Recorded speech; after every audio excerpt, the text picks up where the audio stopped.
พี่น้องเอ้ยเนาะเปิดภาพมาทางสร้างเพิ่นก็กำลังตอกตึมต่ำอยู่พี่น้องเอ้ยเนาะกำลังนั่นแหละบนระเบียงนั่นแหละพี่น้องเอ้ยเนาะใส่ไม้เนาะคืออาเจืองเพิ่นว่าโอ้ยใส่บ่ได้ใส่อันนี้มันบ่งามบ่มันหล่นโจ้นอยู่เพิ่นว่าเนาะเพราะว่าเพิ่นเฮ็ดยังบ่แล้วเด้เนาะอ่าไปเข้าไปเบิ่งนํกันพี่น้องเนาะทางสร้างปึดเพิ่นกำลังเฮ็ดอิหยังเติมจักร้อยเลยเด้มื้อนี้เนาะเติมจักร้อยแล้วสบายดีเด้อมาดิโดยเติมอีกบ่เติมแล้วเติมอีกบ่วะพอบ่เติมไม่เติมตอนบ่ายก็ได้อืมเดี๋ยวสิเติมตอนนี้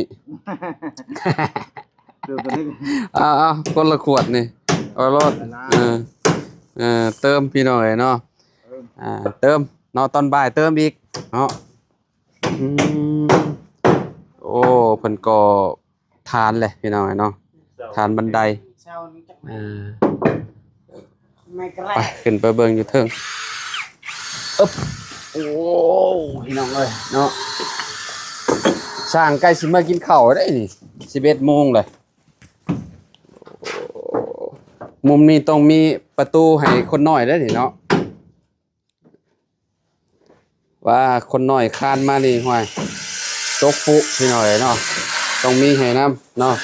โดยสบายดีเอ้าเติมแล้วบ่เอ้าไปเบิดเลยคนละขวดโดยเติมอีกคนละพอดีเป็น300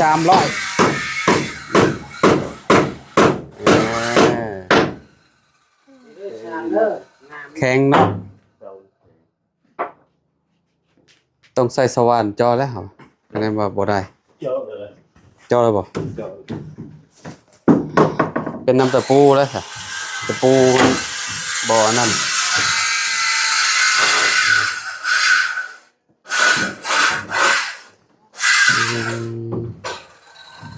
เห็ดมุมแบบนี้เป็นยังไงเนาะระเบียง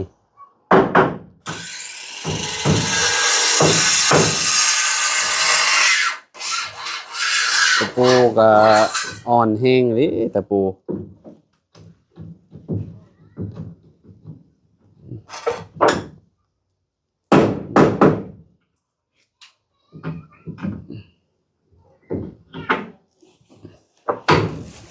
เมื่อคืนนี่มาแบบมันนั่นพี่น้องเนาะมาแบบมันมืดเนี่ยเมื่อคืนนี่เนาะ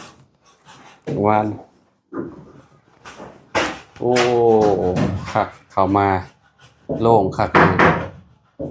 ตัวโอเคเลยเด็กการเลยเนาะตัวสิอยู่2 ฝากทางฝั่งนี้พร้อมเนาะป่าจักใหญ่ซำใดนะอยู่หลังบ้านนะเจืองนี่ฝั่งนี้เบิ่งฝั่งนี้โอ้คักพี่น้อยเนาะโอ้อาหารไปยังน่ะไปตัดเอาไม้บ่แล้วแนวใดถ้ารักสงสัยนอนพี่น้อยเนาะฮอดเวลานอนเด้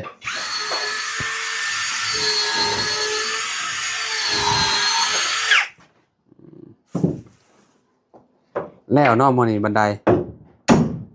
ยังบ่แล้วเทตัวนี้ก่อนต้องเทให้มันแห้งก่อนมั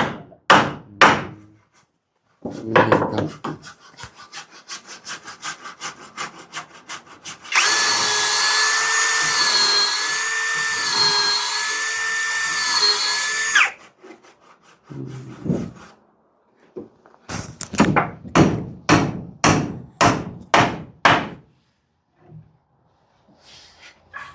เป็นไงบัดนี้บ่ว่านี่เห็น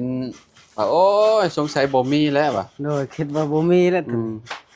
เจ้าของโตเพิ่นคิดว่าบ่มีอันนี้ไม่มอบมันนี่ยังบ่แล้วคักบัดนี้เนาะงามทั้งเทิงนี่เด้ฮะเทิงมีใส่เฮ็ดใส่ไม้ซอยไม้ตัวนี้ใส่แม่นอยู่เทิงนึงก็ต้องมีแหละบ่มีมันก็คือคนบ่มีคิ้วนั่นแหละโดยเฮือนโมเดิร์นมันต้องมีเด้มันต้องมีแบบ นี่ สองตัว พระเจ้าห้องว่าไม้อิหยังนี่ไม้ละแนงบ่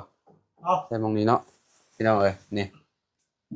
เดี๋ยวเพิ่นแต่งให้เองดอกเพิ่นช่าง โด น่ะ ย ตัวใดมันบ่คักบ่แน่ก็ถามเพิ่นเนาะ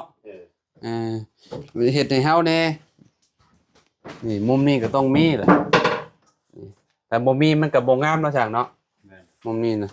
เพราะว่าแต่ละหลังน่ะมันต้องมีแบบนี้อยู่แล้วพี่น้องเอ้ยเจือกังวลอยู่ โดย เว้าอยู่เมื่อวานมันบ่มีอันนี้บ่วะ น้ำเด้อ อันนี้แหละพี่น้องคิวตัวนี้ ไว้เลยก่อน เอ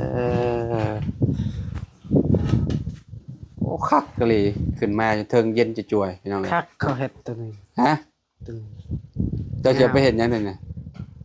เห็ด ว่า เห็ดหน้า สร้าง เห็ดหน้า สร้าง ยิ่งนูก็ขักเลยเนาะ โดย จำนวนว่ามันเหลือน่ะ แต่ว่าคักตัวนี้งาม ลบเหลี่ยมนี่ โดย อ๋อบัดมันแล้วเจ้าก็อันนั้นเอาไปเห็ดหน้ายิ่งหนูอ่ะสมมุติว่ามันเหลือน่ะ บ่ค่อยกันไม่คือสิบ่เรือดอกพอดีกันเรือสิ ตัวเศษมันน่ะเด้เป็นชั้นเป็นชิ้นน่ะหน้าเจ้ายังอยู่บ่ตอนนี้ โดยยัง อืม ได้เลิกล่างเลย อันนี้โอ้มุมนี้บ่ แม่น เนาะมุมนี้เมนอะไรเป๊ะเห็นไหมตัวนี้กับมุมนี้ โดย อืมดีดพอแล้วเนาะสังกะสีเนาะ อืม เวลาไอ้มันแดดแห้งๆน่ะมันแบบเดดตับพี่น้อยแต่สีขาวแห้งกว่านี้เหรอวะ มา ตัวสีขาวน่ะตัวบ่เป็นสีแบบนี้น่ะจะเอาเห็นเทือนหมู่เฮาดอกว่าอ๋อหายกว่าฝนตกมันสิลั่นแบบ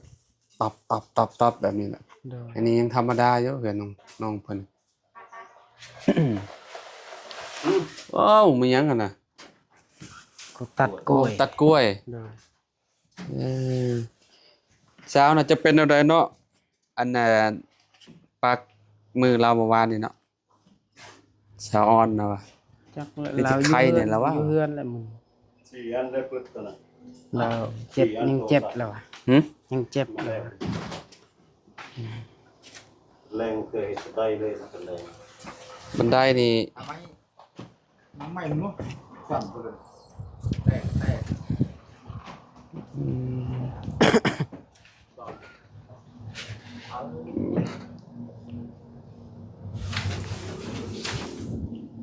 สิจะขันเนาะบันได ยันมือยันระดับเก้าหมดเลย น่ะข่อยก็คาดการณ์ไว้สำนั้น 2 เมตร เขาว่าเก้าเขาว่าเก้าขันตัวเก้าก็ขาดคือกันเด้เก้าหน้าเก้าหลัง โดย เก้าไปมาหน้าเรื่อยๆเนาะเรียงเนาะ โดย อืม ต้องคลิกคูบ่ได้เนาะ บ่ได้แล้วเฮ็ดบันได โดย มันต้องขี้ เฮาบ่ฮู้เด้บ่เฮ็ดบันได ฮะ เฮาบ่ฮู้เลยเฮ็ดบันไดตอนนั้นเฮาตอกบันไดตอนนั้นคู่8 อืม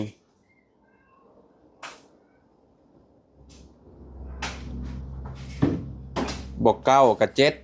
โดย เท่านั้นแหละ 7กับ5เนาะ แมนเพราะว่ามันก็อยู่ตามขนาดเทือนคือกันเทือนสูงก็ต้องใส่หลาย โดย จะพากันอ่าพักผ่อนแล้วบ่หรือว่าจังใดสร้าง เป็นไง ปกติ เขาเป็นอย่างนี้เลยนะ ปกติก็11 โมงแล้วแป๊บเดียวก็แล้วแหละเนาะใส่อันมันบ่ได้หลายปานใดนี่ตอนนี้ใส่น้ำมงไหม้ตัวนี้บัดนี้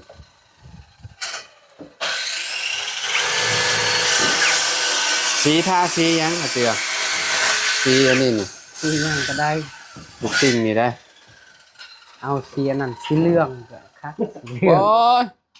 สีเหลืองบ่งามสีเหลือง บ่งาม อืมคือวัด แม่นเนาะ อืมก็ต้องเอาสีไหม้มันจะงาม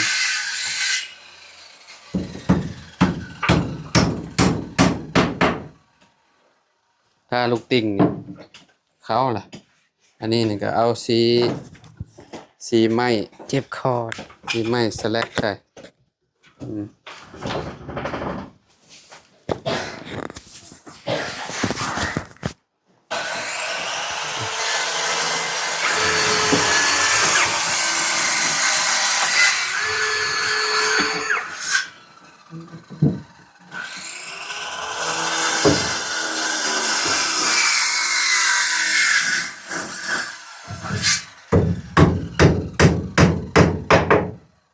แต่ทีมมาครบนี่เฮง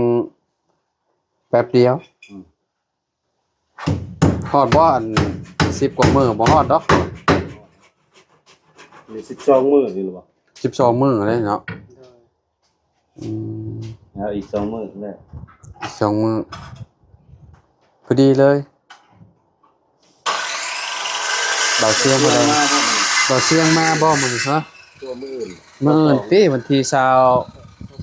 23อันว่า22 23ไปสิขึ้นมา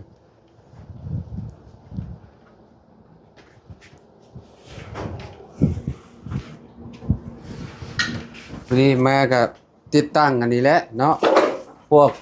นี่แหละบานประตูเนาะพวกบานประตูอิหยังหั่นแหละพี่น้องเอ้ยเนาะ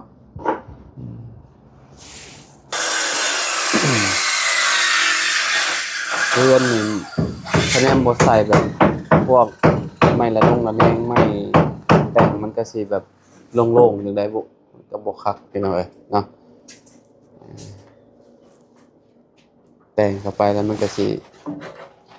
เข้ากันเลยทรงโมเดิร์น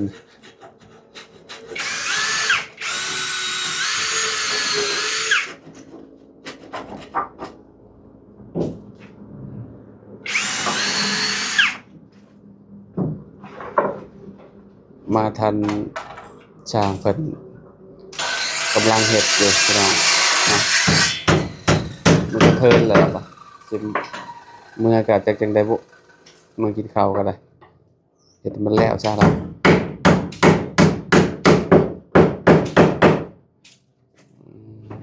ใส่ไม้ตัวนี้บาดไม้มอบมัน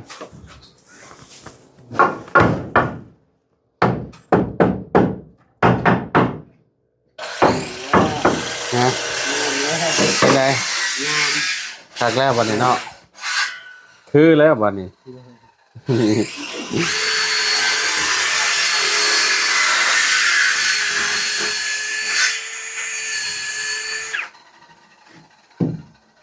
ในหมู่บ้านนี่มีทรงโมเดิร์นจักหลังเตือน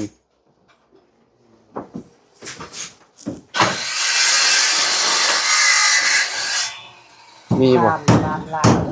3 หลัง 3ลังเป็นเซาแซ่ อืมเรือนซาแซ่หลังหนึงเรือนซาแซ่ทรงโมเดิร์น แม่น บ่ได้สังเกตเขาก็ได้โมเดิร์นคือกัน เลย แต่ว่าบ่ได้แม่นเสาตอ เลย เป็นเสาไม้นะ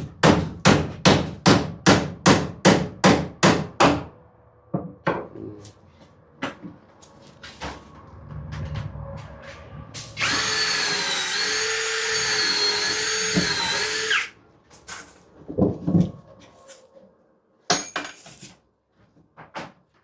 ลูกชายหากันนอนบ่ เลยหาก็นอนกิน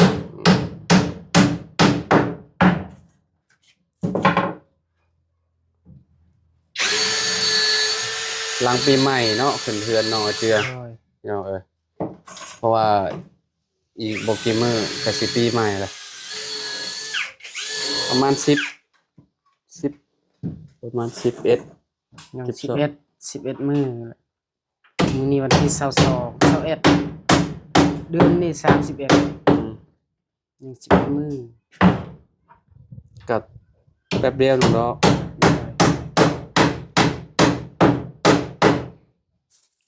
มีแต่อดใจรอนอนกระต๊อบหลักหน่อยไปก่อน เลย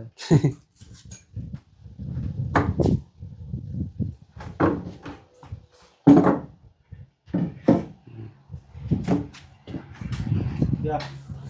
เป็นยังเงินบ่ทันสุดกัน นี่เลย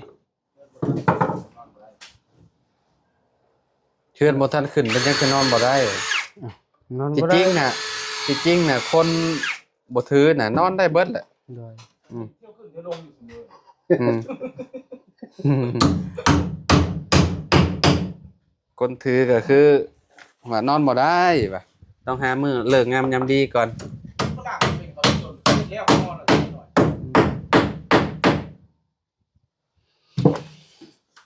ผู้เฒ่าตะกี้ก็เจ้าบ่ได้เน้นว่าสิขึ้นอันนั้นเด้เจ้าขึ้นอยู่เนาะเจ้าเฮ็ดแล้ว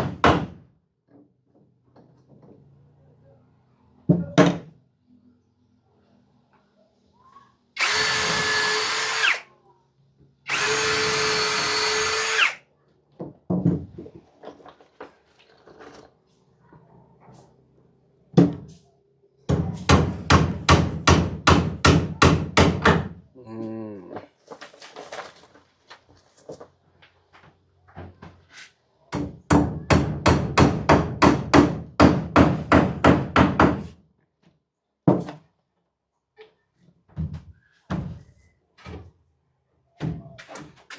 ครับทนแล้วตัว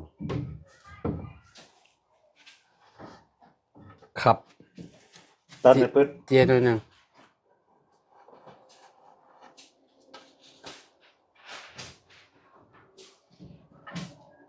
คือบ่ได้ละเจียเนาะ เลย ครับต้องไปเนมอยู่ข้างล่างก่อน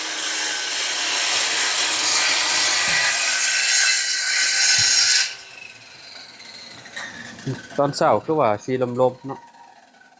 ช่วยๆมาก็ธรรมดาอยู่กับลมบ่แฮงปานใดนี่ครับบาด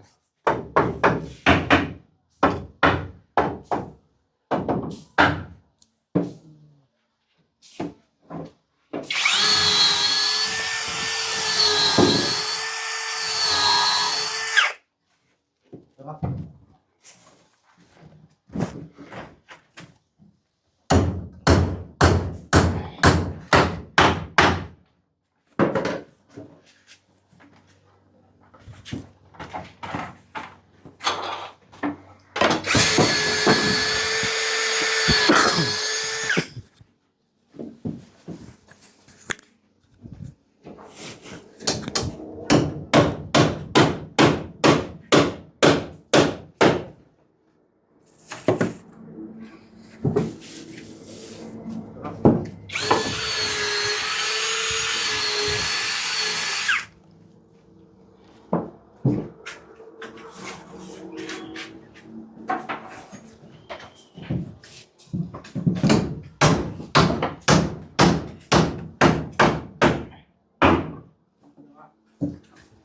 นี่เถื่อนละอัน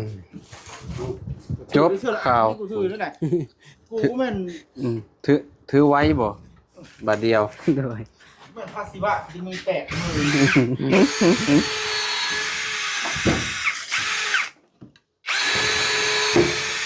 อืมจบข่าวสร้างมาหากินข้าวบาด เล นี้ ย พี่น้องเอ้ยเนาะแมลงต่อใหม่โอ้ เลยช้างนี่สุดยอด ฮะ เยอะ คักไอ้เลยช้างนี่ เป๊ะ โดย น้องอาเจียงเอ่ยปากว่าโอ้ เปิดเอาขึ้นมาพี่เลยกลับอันนั้น คักปัญญัง ตะวัน ว่าสั่นเนาะ สร้างอหยังน่ะมันเฮ็ดบ่ได้ ครับ มัน อาเจียง ตอก เป็นลูกศิษย์ มันมี แน่บ่ มัน เจียง เลย อืมอาเจียง ช้า อยู่ งเฮ็ดเฮือนคนนั้นมันตอกตัวนี้ แตกมันเลย มันต้องมีเทคนิคได้ มันบ่ครบเครื่องมือ ว่ามันต้องมีเทคนิคได้เวลาตอกก็ได้ เลย เวลาตอกไม้น้อยๆก็เจาะเอา อืม พวกเครื่องมือ อืม มันไม่เล็กคุยหมูเนาะ แต่ว่าช้างนี่ยอมรับคักสุดยอด อืม งามเลย อืมแล้วเราจะเป็นลูกชิดเจ้าได้ฮะเราจังสุดยอดอะไรเรา เลย นี่30 โล2ตัว พักผ่อน คายมัน ไปหากินข้าวกินน้ำบาดนี้เฮาก็คือกันนั่นแหละหากินข้าวเช้าก่อนเฮาก็ได้เนาะงามแล้วบาดนี้ แบบนั้น ตอนแรกน่ะสิยิงตัวนี้เนาะสร้างเนาะนี่บ่ เฮ็ดเลยแล้วตัวนี้ตะแรง อืมแมลงนี่เห็ดตัวนี้พี่น้องเนาะ ตัวนั้น แล้วก็มุมนี่แล้วก็มุมนี่บ่จบบ่นี่เนาะ ไม้หนักสุดเขาเลยป่า อืม ไม่ครับ ไปพี่น้องเอ้ยลงก่อนเนาะ เทไว้แล้วครับ อึบโอ้บันลงบันได งาม อึบ น้ำบ่ อืมปั๊บบักซิบ ใจ อืมยุกโป้ให้เลยเหรอวะบัดนี้ โอ้ยดีใจ คักแล้วแต่การแล้วพี่น้องเอ้ยบัดนี้เนาะงามแล้วเนาะเอาหน้าเอาตรงนี้ มื้อวานนี้ก็เห็นมันบ่มีอยู่เทิงนี่โอ้ยคิดว่ามันมีมันงามบ่งามแล้ว ถอดตัวกันซื่อ อืมเพิ่นถามเฮาอยู่ได้ว่าเอ้าอันนี้บ่มีบ่เพิ่นว่ามันมีแต่แบบนี้บ่เพิ่นว่าเดี๋ยวถ้าเบิ่งว่ามื้อเอิ้นว่าอาช่างเพิ่นสิเฮ็ดจังได๋วะ เลย อ่า นี่ครับวันนี้เนาะ งามแล้ว ตึกใจแล้วบัดนี้เนาะ เลย 10ให้เท่าใด ให้ คะแนนเต็ม10ให้ได้ผมถาม อ่า คะแนนเต็ม10จักเลย เอาจากที่อันคอยว่า10เจ้าสิเพิ่มให้เท่าใดเพิ่มให้ช่าง เพิ่มเช้า ปั๊บมักเช้าซะพี่น้องเอ้ยเนาะร้อยไปเนาะ เลย ให้ไปร้อยเลย เล เนาะ ย ขักปัญญังเนาะบัดนี้เนาะพี่น้องเอ้ยเนาะทาสีเข้าไปให้สิคักเนาะจังเนาะ เลย ทาสีตัวนี้น่ะพี่น้องเนาะทาสีลูกตอกลูกติ่งนี่มันก็สิเข้ากันได้ เลย เนาะ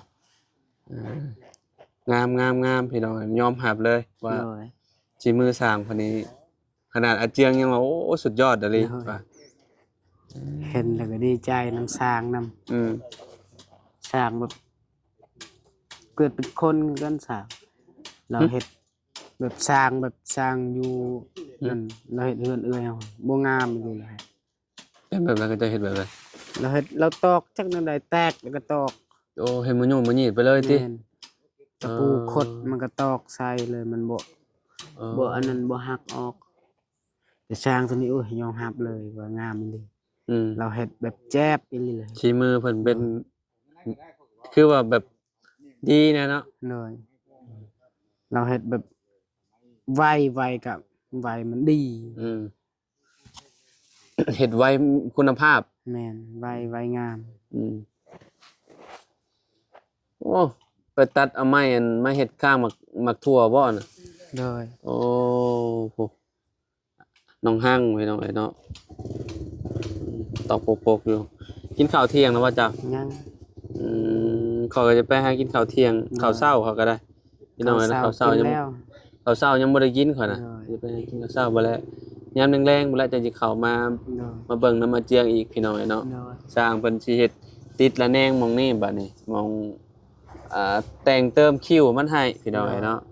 สิงามกว่าเก่าอยู่เนาะ เลย อืมแล้วก็เพิ่นก็สินี่แหละเทอันนี้ เลย เนาะเทหมองคันบันไดนี่แหละเนาะ เลย มื้ออื่นบ่แลสงสัยสิได้ใส่เพราะว่ามื้อนี้เนี่ยมันบ่แล้วอยู่แล้วเนาะต้องให้มันแน่นก่อนลูกชายก็นอนรับปุ๋ยเลยติ นอนแล้ว โอเคจ้ะเดี๋ยวจังหวะกันใหม่เนาะ เลย พี่น้องเอ้ยเนาะขอบคุณพ่อแม่พี่น้อง FC ประชุมสุขคนขอบคุณผู้ใหญ่ใจดีทุกๆท่านเลยพี่น้อง เลย ที่มารับชมคลิปแล้วก็บอกคำโฆษณาเด้อพี่น้องเด้อเนาะขอบคุณหลายๆอาเจียงก็เนาะดีใจพี่น้องเอ้ยเนาะดีใจได้เฮือนงามๆอยู่พี่น้องเอ้ยเนาะ เลย อีกบ่โดนแล้วก็นี่แหละขึ้นอยู่บ้านใหม่ลาวพี่น้องเอ้ย ดีใจแฮง คุมื้อนี่คือสินอนคิดอยู่แล้วเนาะ เลย บ่คิดบ่ฝัน เลยเบิ่งแล้วก็เห็นมันเปื้อนแล้วก็อยากเซ็ตออกอะไรบาง อืม แบบอันนั้นแพงนี่ เห็นมันเปื้อนแล้วก็จะมองได้มันเปื้อนก็จะเช็ดแล้วติ เลย ดีแล้ว ดีแล้ว แบบหักสาบ รักษาไว้ เลย มองได้มันเปื้อนเฮาก็เสร็จเอาเป็นเฮือนเฮาเลยเด้บ่ได้แม่นคนเฮือนคนอื่นเนาะ เลย แม่นน้องฮังได้บ่ฮู้ โดย ไปใช่น้องเอ้าสบายดีเด้อน้องเด้อ สบายดี เนาะ เด้อ โดยพี่น้องเนาะขอบคุณหลายๆเด้อพี่น้องพอกันใหม่เนาะสบายดีพี่น้อง